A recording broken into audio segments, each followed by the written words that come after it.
So this one is going to be a bit of a long video. We're going to do the conspiracy theory iceberg, but we're going to do the full thing. So shout out to Wendigoon.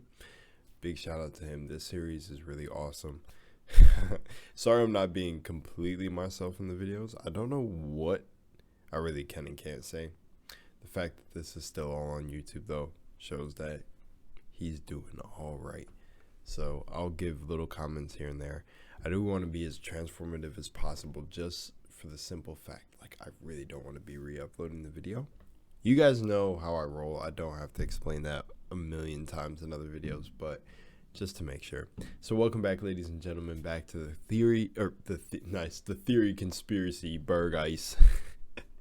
The conspiracy theory iceberg. We are up here at 6:23 a.m. I'm just waking up, getting ready to shoot this. Give you a little insight of my world. Hopefully you have some water next to you. Let me grab mine. I didn't even drink when I first woke up. It's a really good thing to apparently drink water when you first wake up. Even though this isn't the best. Get yourself some, like, if you have like your own, what is it? I don't know what it is. Anyone know some good recommendations for water out there? Other than that, let's hop straight in. I don't have my headphones. I don't know if this is connected to my headphones. Let's give it a little test. What is up, everyone? And we are... Okay, we're good. It's on the speakers, so let me turn this up. What is up, everyone? And we are back with Tier 4. Pretty much nothing to update on. The channel's doing great. Thank you all for that. I will say that some of these are a lot more in-depth and specific than ones we've seen in the past, but that's just the trend that keeps going for the entire iceberg. So Hopefully they just keep getting better, and hopefully you all enjoy. So sincerely, thank you for watching. Tier 4's title is Okay, so I'm gonna read these, and also, is this where it starts to go? Does this start to go down? And if I read any of these out loud, am I going to, I'll just be like, oh sick, and I'll put my I'll put my mouse over it. So let's see. Don't know about this one. This one seems safe to say. The Dzopa tribe. Okay. Lord Pakal's time machine. Okay, that's okay. I don't know about these. All these. Interesting.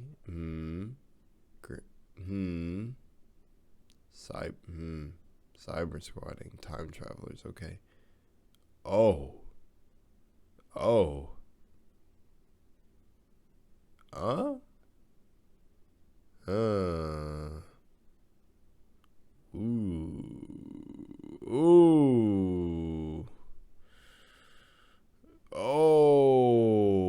You know what? SCP is based on real life. I thought this. Yes, I actually forgot how. But as I was watching, as I've been covering SCPs as of late, kind of like, no, it's still recent, since it's like within like a month's time span. I've thought about this. Interesting. Oh, interesting.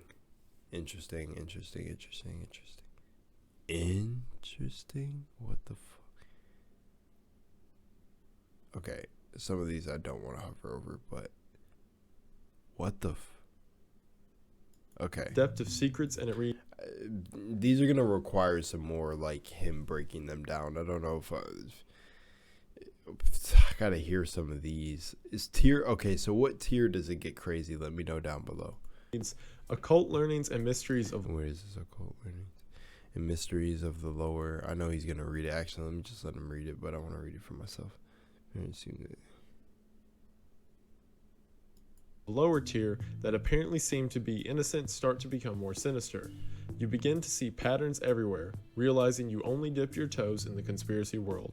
Very few people believe or have heard of stuff from this level. First up, we have the Dzopa tribe and the related Dropa stones. This one was really interesting. Okay. In 1938, a Chinese research team went to the Himalayan mountains in search of some ore deposit that had been picked up by geographers. Once the team got there, however, they found 716 graves hidden in the back of these tunnel systems that ran through the Himalayan mountains. What's even weirder was inside of each of these graves was a 4-foot tall human skeleton with an abnormally large sized skull. The tombs were filled with ciphers and hieroglyphics that didn't make sense, but located on each one of the grave was a circular disc that have since been termed the Dropa stones. Each of these discs are estimated to be 12,000 years old and contain minerals such as cobalt, which is very rare and normally only found on meteorites, at least, in the Himalayan mountains. Years later, research from a Russian university determined that the hieroglyphics on the Dropa stones read out prime numbers. Since this experience, the Chinese government has censored all information regarding it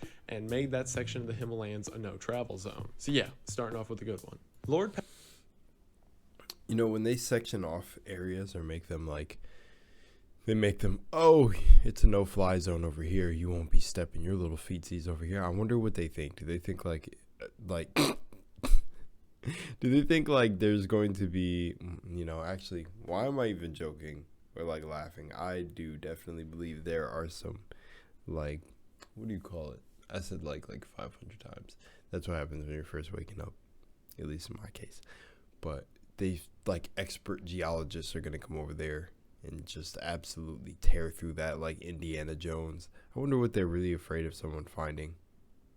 It's very interesting, but that culture, the Dropa, they seem like dwarves, big heads, 4-foot people, big heads. I think we found the dwarven race, the inspiration for them in Skyrim. Pakal's time machine relates to the Mayan king Lord Pakal. When researchers found his coffin, they noticed the odd inscriptions on the lid of the coffin that showed him laying inside of what seemed to be some sort of machinery interacting with this very diverse device for whatever reason. What's especially odd is the related Mayan transcriptions in the area spoke that Lord Pakal had the ability to control the turning of the sun and things such as. What's even weirder is upon further inspection of the body in the coffin, it is estimated to be that of a 30 to 40-year-old man. Lord Pakal was king of this Mayan area for 80 years. So either someone else is buried in Lord Pakal's grave, or that inscription of him controlling a machine and turning back the moon and the stars may have some worth to it. Monsanto is essentially your stereo. Whoa, what? See, the Mayans were into some interesting things and found out some interesting things. But you know what's funny? I feel like when the whole... You remember the whole calendar ending thing meant the world was going to end at a certain time, and then the Mayans got discredited for everything they did because of this one error. I heard it was either... Okay, so at first, this is literally how the story changes so much. It was the Mayans messed up the calendar. Then it was actually whoever released the information about the Mayan calendar was the one who messed it up, and they actually meant this date. And it's all up in the air. I'm like, what the hell? But it said that they got, I see people troll them a lot for that, and they didn't. It's they just use it for evidence that they didn't know what they were talking about, pretty much.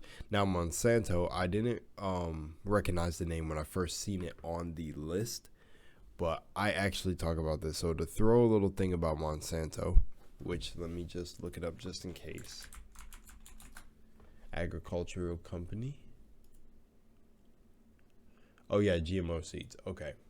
So I think this is okay to talk about. I'm not sure. I don't think this would be a bad, but agrochemical company. So a while ago, right? I didn't have this argument or debate. Actually, I didn't at all. I'm completely lying. I didn't. It was a conversation with my cousin, right? And people talking about, right? Okay, so I brought this to question. You know how people say all food has been being cloned, yada, yada, whatever you believe on that, right? Well, a lot of people were telling me, we got to go back to farming. They tell, of course, there's been things about, them telling us agriculture was a useless past, and funny enough, growing fruits and vegetables would actually be very helpful if it was, I don't know, personal thoughts and stuff, so I don't really know how to go about actually delivering that to you. But the main thing of what I want to say is how I came across Monsanto is I said, if they're cloning meat and stuff, right, what makes you think they're not cloning vegetables, right? And then if you were to grow your own vegetables, where do you obtain these seeds? My guess would be if you didn't want to go through a company, which depending on how, I guess, crafty you are, most of the seeds would come from a company anyways. Wait, sorry, I was giving a lot, so I just got stuck for a minute. But, you know, they're going to come through, like, people were calling for the fruits and vegetables in stores fake and saying, like, they even have way less nutrients than the regular clone stuff. So I said, if you have to obtain your seeds, where would it come from? It would come from, well, and then I did my research and Monsanto popped up. And it was Monsanto and something else. But pretty much I'm like, how much do we actually know? So I'm like, are you really going to be growing your own fruits and vegetables, or are you just going to be growing what Monsanto wants you to grow? Or there's like another company too, but I've heard, I don't know if my research could probably be changed now. I'm not sure. They apparently own, like, it's either, okay, so I'm seeing two values, 65% or 80% of like all seeds, some shit like that.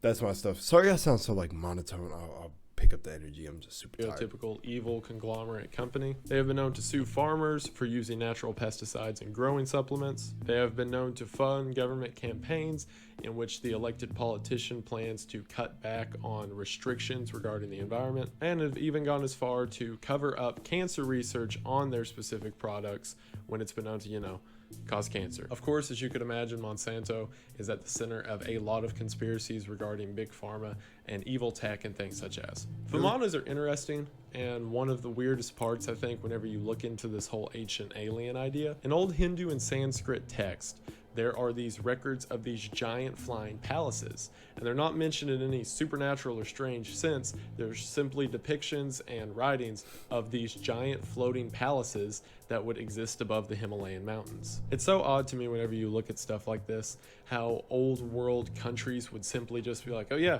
flying houses, those are a thing. North Korea utopia is exactly what it says. It's the idea.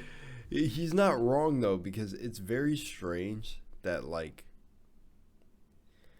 I don't know if I want to talk about it. It's just weird to me, but yeah. That North Korea is actually a secretive, perfect world, but that Western media and European media simply discredit it as order to discredit communism and lift up capitalism. That's at least the main version. The other version is a bit more interesting, I think.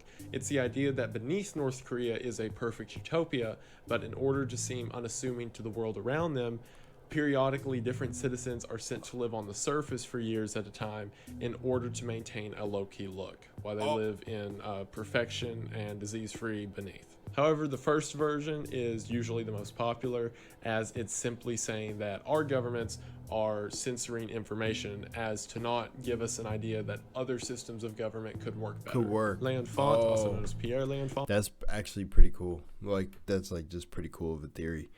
That's weird. Imagine they send people to the surface. I want to go with the second one just for fun.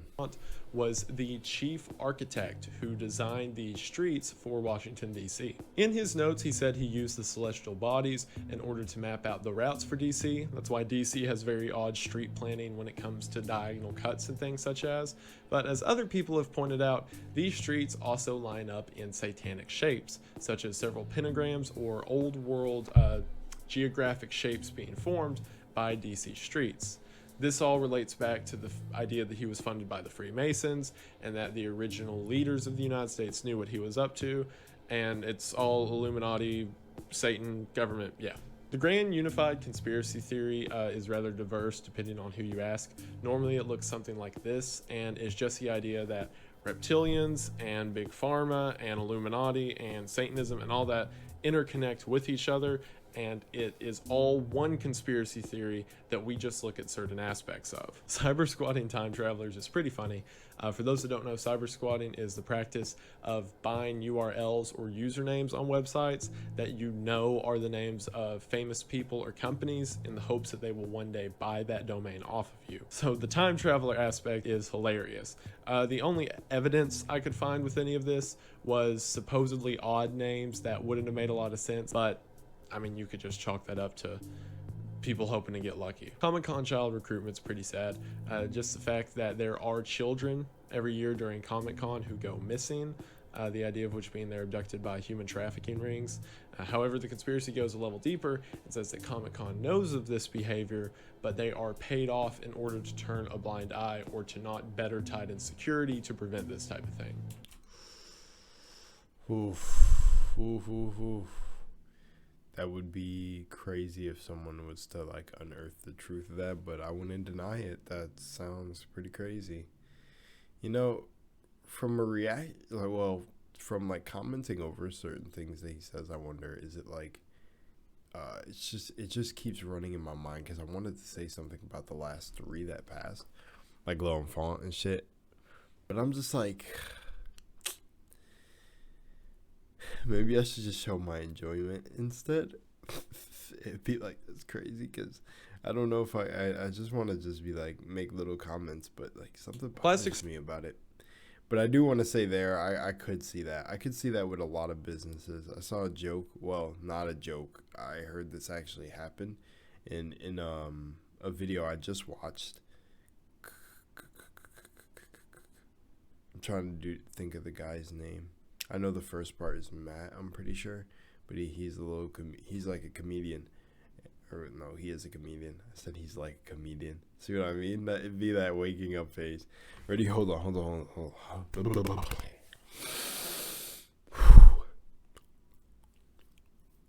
Ooh, okay. He is a comedian.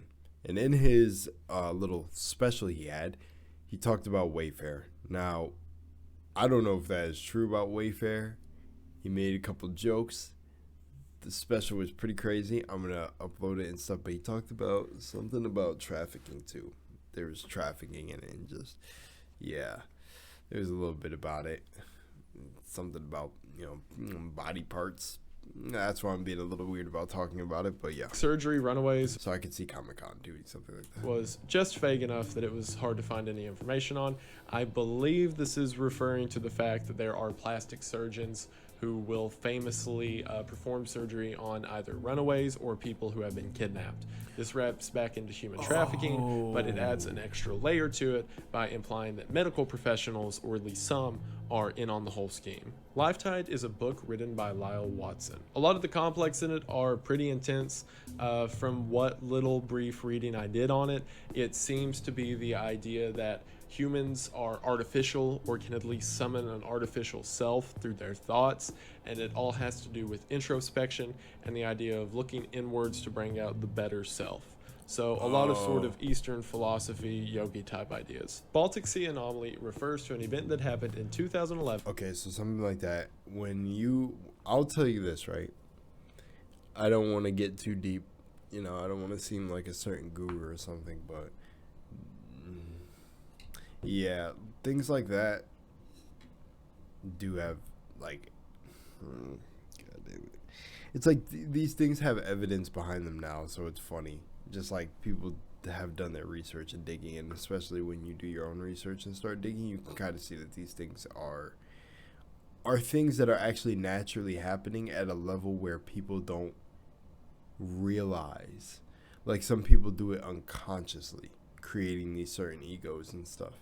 But yeah, in which a fishing, like, for example, you hear Conor McGregor, he talks about the law of attraction all the time, and like the person he had to become, and like the person he had to see himself as. That's kind of the same thing to what I'm sure the book covers. Ship that was, because it's all simple, using sonar, caught this image while looking at the bottom of the Baltic Sea. The Baltic Sea is, as you could imagine, pretty deep, and the idea behind this being that it is a UFO that crashed on the planet some time ago.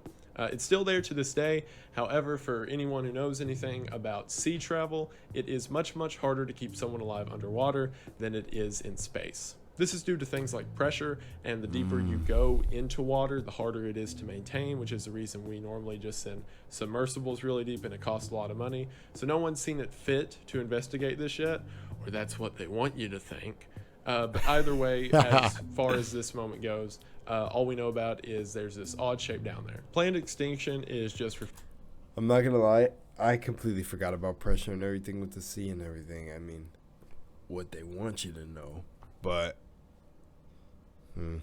referring to the fact of an idea that was mentioned in previous tiers, that humanity will eventually become extinct, and how this might even be a good thing in order to save the planet.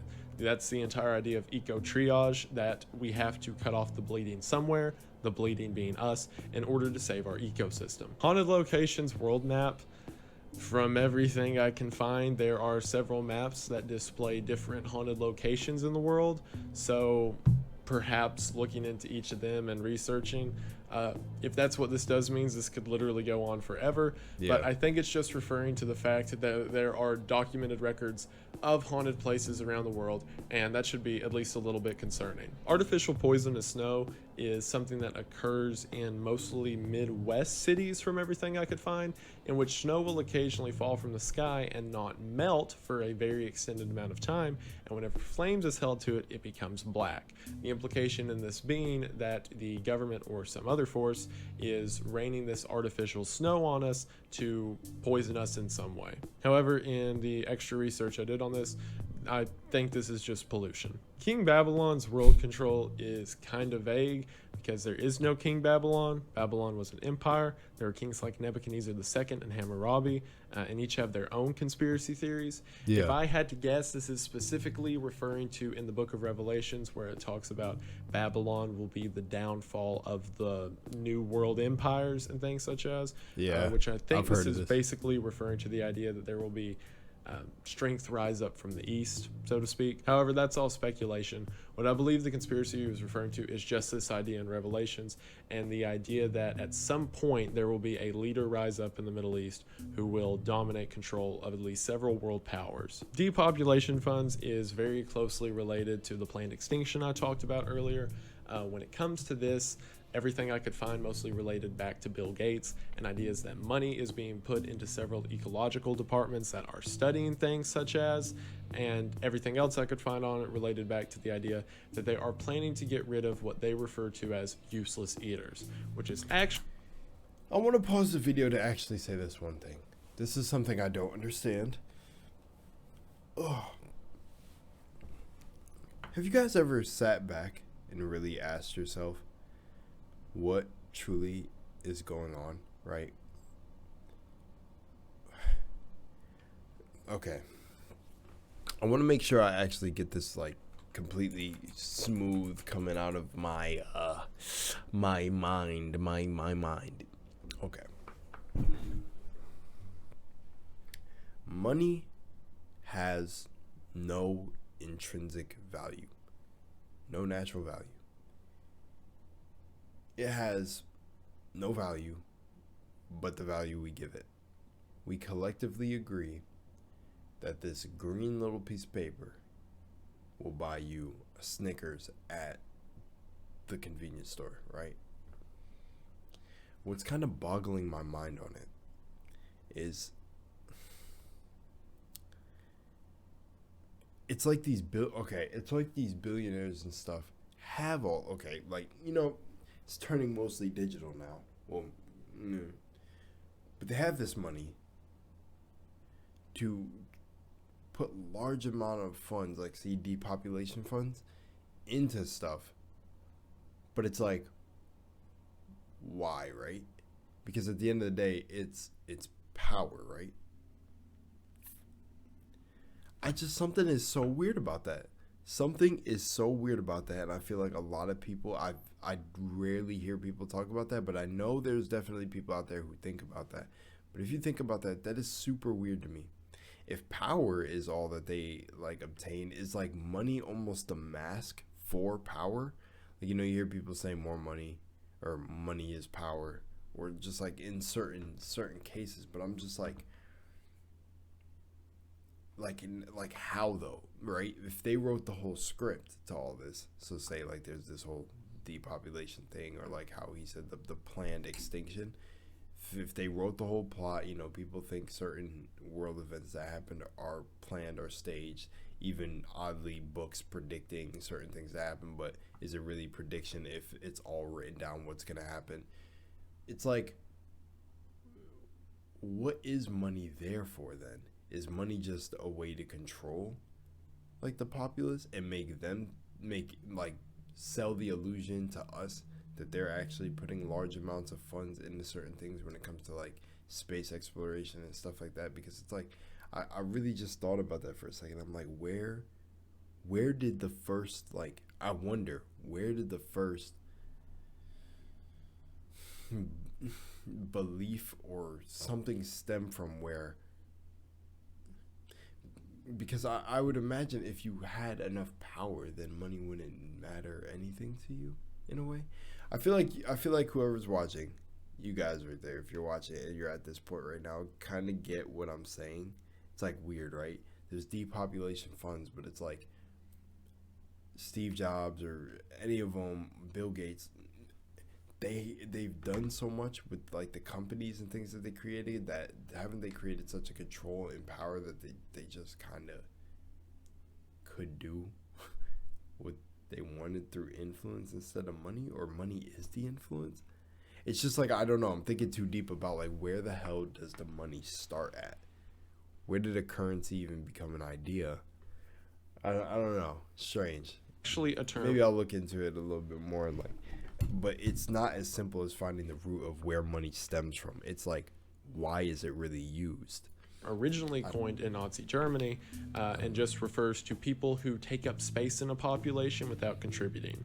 So if it ever got to a point where we were losing our ecosystem fast and we had to immediately correct the human population, the first to go would be these useless eaters, or whoever the government rules is not fit to continue, basically. SCPs based on real life is just saying one of two options: that either the SCP Foundation is real and that all the logs have been linked by disgruntled SCP agents, or some real-life supernatural phenomenon is hidden in SCP files, both to keep the identity of the person who uploaded it safe and to warn whatever few people may read it of what's really out there.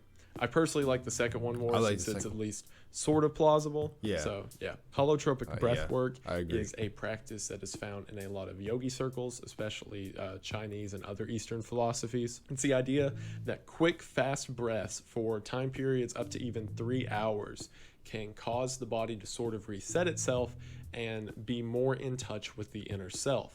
And from this, you can derive true knowledge, spiritualism, and whatever have you for the situation. Hermeneutics is about critiquing things from a sense of inner self. Basically, everything I could find on it is just the idea that if there's a literary text or some other form of media that you're trying to understand, that you have to embellish from the self in order to truly understand it, and that people talking doesn't really accomplish anything without meditation.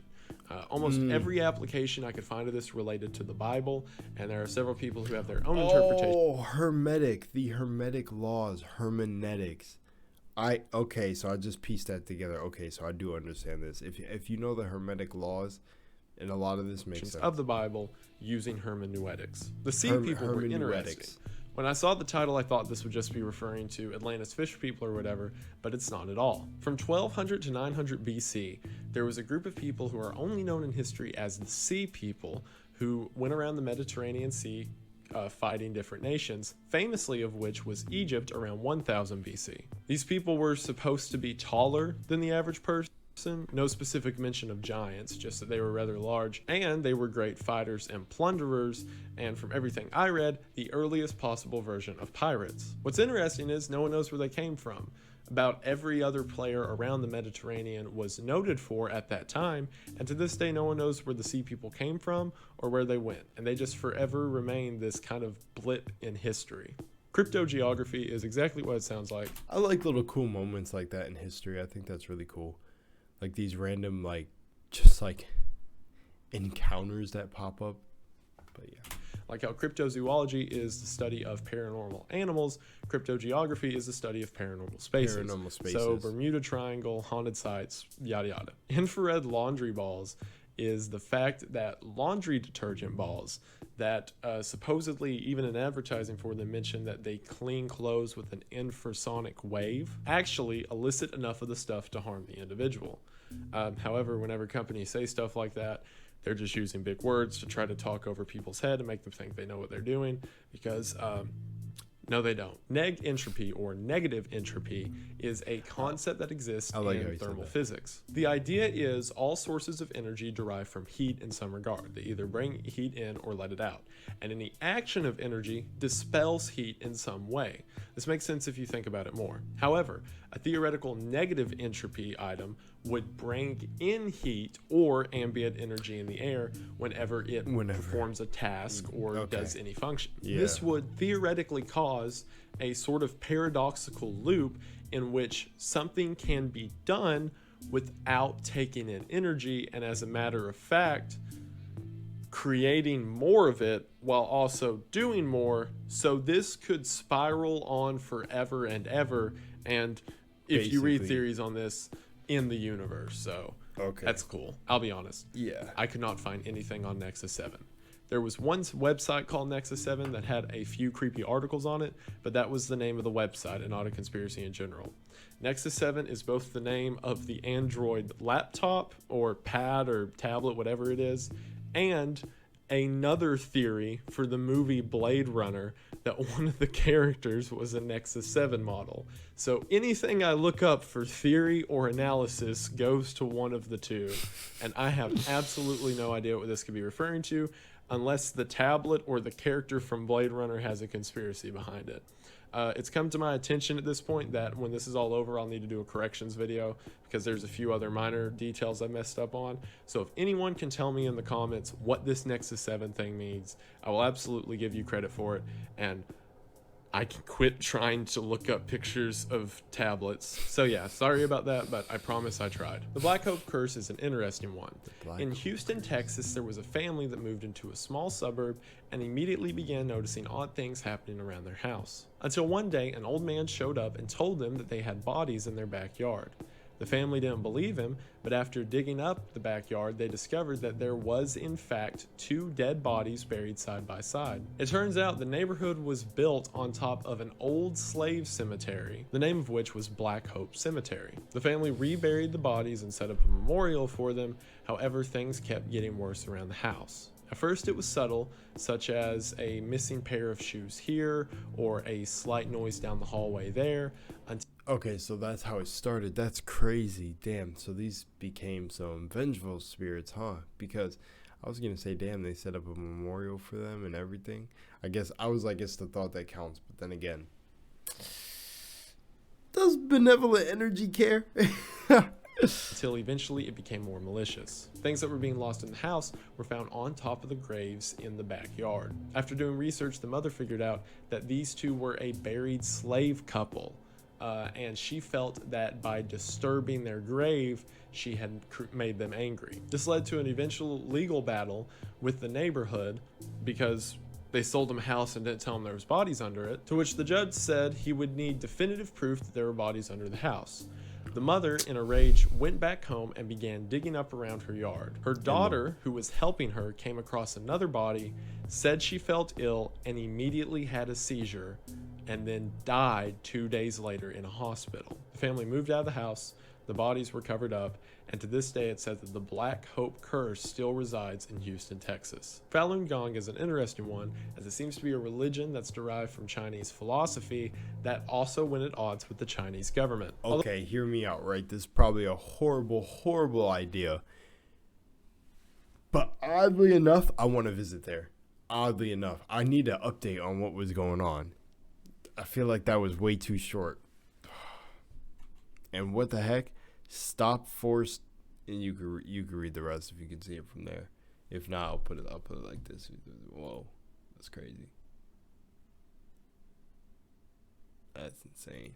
Okay. Although initial reports are mixed of why this rivalry started, we know it got to the point that there was about 70 million Falun Gong members who all stood at odds with the Chinese government. This became a total smear campaign in which the government was blocking the word Falun Gong online, throwing various members in prison. It's even estimated that about 2,000 Falun Gong members were killed while in prison. What's even more interesting is that this religion and the founders of it went on to found the Epoch Times, which is now a pretty well-known news source that constantly talks bad about the Chinese government, and seeing where they came from, you could kind of guess why. Geometrodynamics is sort of the theoretical geometry to theoretical physics, and the idea that natural phenomenon and the universe itself can be described and quantitated through geometry. Oh, sacred geometry.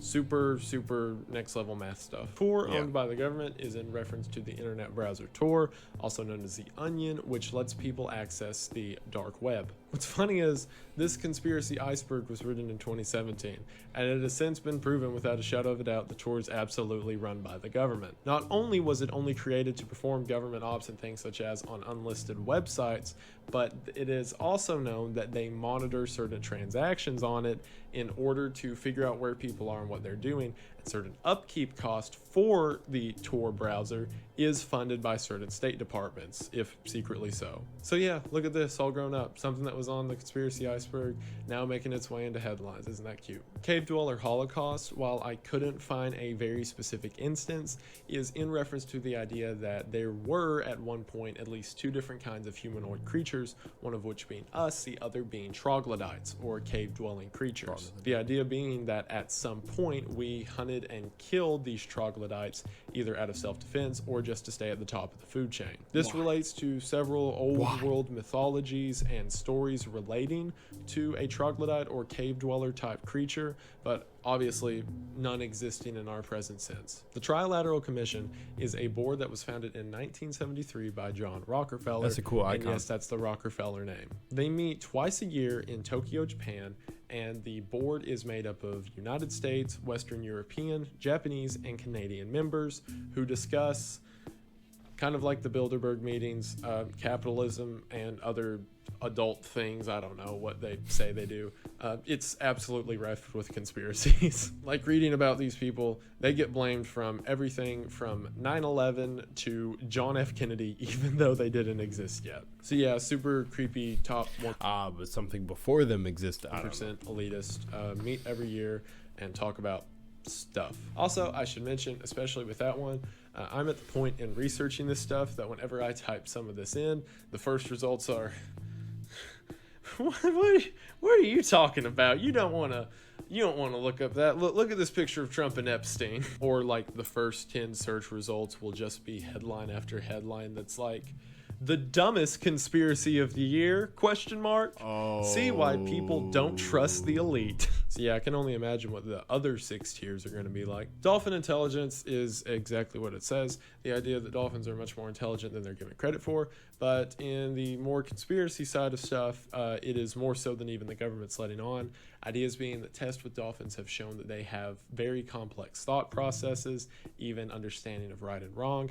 However, in order to not discredit our role as top of the food chain, so to speak, they dumb them all down. media regarding them simply is like, oh, aren't they a smart animal? When in reality, we're locking up and caging things with complex emotions and conscious. So, you know, Ooh, again, that only too. good thoughts on this channel. Meat showers Said- refers to the Kentucky meat shower that occurred in He said only good thoughts on this channel. That is dark, bro. If that is true, that is dark.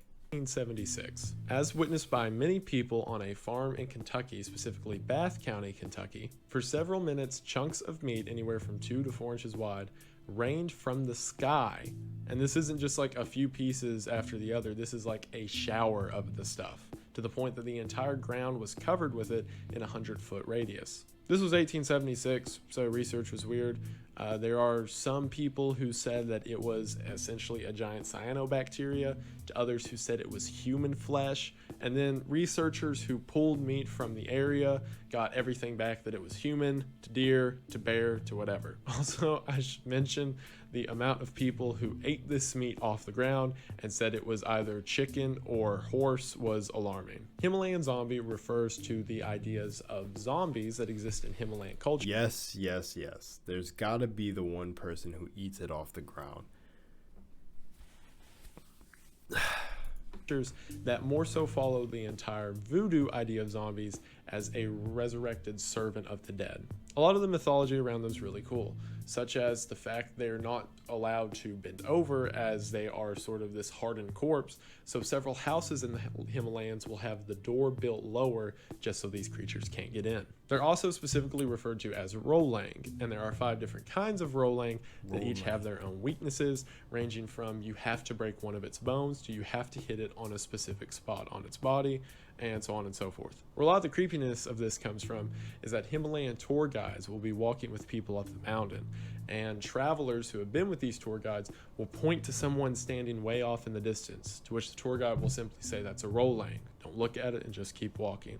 So the idea that there is these mystic zombies existing on the Himalayan mountains to either do the will of their master or simply keep foreigners out is both very scary and very cool. Deep philosophy is so just sick. this very specific idea, and the principle that whenever judging something, be it someone, some idea, or some piece of work, that interacting with other people doesn't help, and you have to pull everything out of yourself in order to actually understand how you feel about it, and that's where true understanding comes from. It's very closely related to hermeneutics, which I talked about earlier. Yeah. Next is civil. And the thing is that's very closely related to a lot of Egyptian things. I mean, because it all comes from the same spot. It all comes from the same place. But I actually definitely agree with that, the whole know thyself thing, because it's like, it's kind of what I said in other videos, but I don't know if I said it in the conspiracy theory iceberg videos,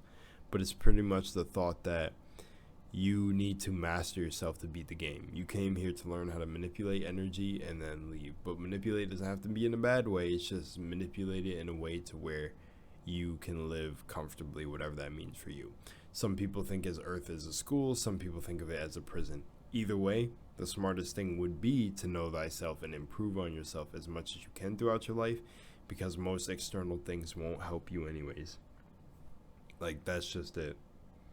Like, no matter what you could do, it's like, it's not going to matter if you were someone who knew all these conspiracies. It's not going to matter if you know how many books you read if you don't apply the knowledge. It's not going to matter if you fucking graduated the top of your class. The only thing that matters is, do you know who you are? Because it takes a really true a master of self to know themselves and know every aspect of your shadow, know every aspect of what makes you tick, like all your trauma. Like, if you really reflect on that, and you could literally say that you have complete, I don't want to say control because you want to flow, but control like in a good way. Like, you have good control over everything about your being, then you've mastered the game. You're getting to enlightenment. You've reached enlightenment. You are the guru. I don't know, but it's all a part of that. So I totally understand that. And deep, I didn't know it was called deep philosophies, but yeah, I guess if it has a title, or well, it's not called deep philosophies, but it's the title it's given. But it's a part of philosophy, so it would be deeper philosophy, I guess, when you start getting to the root of everything. But pretty much, yeah. And then it's like, really, after you do that, everything else becomes fun. Civil War sightings. This is pretty vague, and there are a lot of paranormal events that existed throughout the Civil War, some of which include the Nicolas Cage vampire. I'm not kidding on that one. A pterodactyl that was shot down, and the green-eyed thing.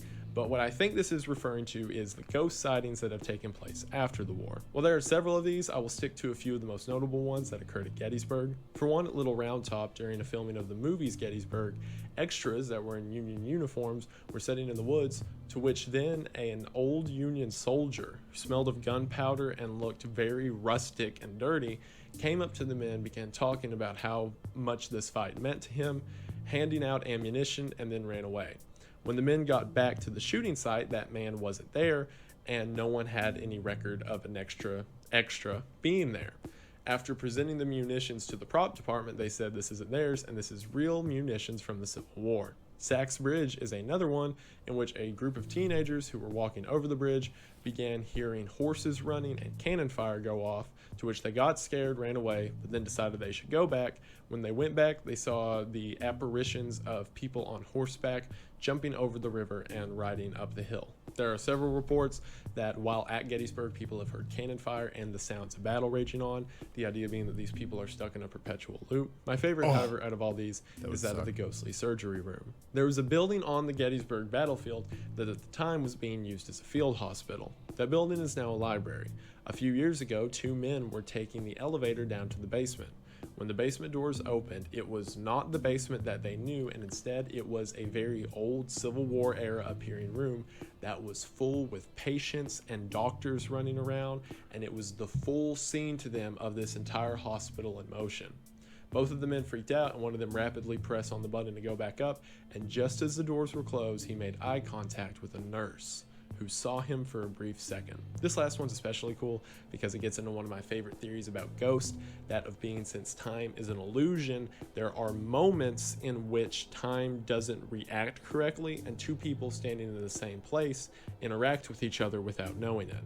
So the idea that this nurse all the way back then saw people from the future and they made eye contact for a brief second. It's just a really cool thought process. That's so when it sick. comes to that is absolutely the coolest thing. Better understanding of the world and time as sort of a construct. Anyway, that does it for part 1 of tier 4. Thank you all so much for watching. Like I said at the beginning of the video, my channel is doing great, and it's all thanks to you guys. It really does mean a lot. Thank you to all of my patrons. He's gonna shout out his patrons from ages ago, because I think these videos are really old. Let me see. Yeah. Oh, December 4th, 2020. Oh, wow. Okay. So 2 years. Oh, 2 years. Yeah. Old, but still gems. That is cool. The Civil War sightings was one of the coolest ones I think I've ever heard of on this list. And that elevator one was sick because I completely understand that and like how he was explaining it. That is freaking awesome. Well, thanks for joining me for this long episode. I actually started to wake up throughout the video, so now I feel good. And I kind of want to like hop into part 2 because every time I watch the first part of these, I want to hop into the second one immediately. But we'll see. I'll see how I'm feeling when I end this video. And yeah, it was a long one. So much love, Moonlight, and I will see you in the next one. Peace out, guys. Subscribe if you want to be a founder. And yeah, peace.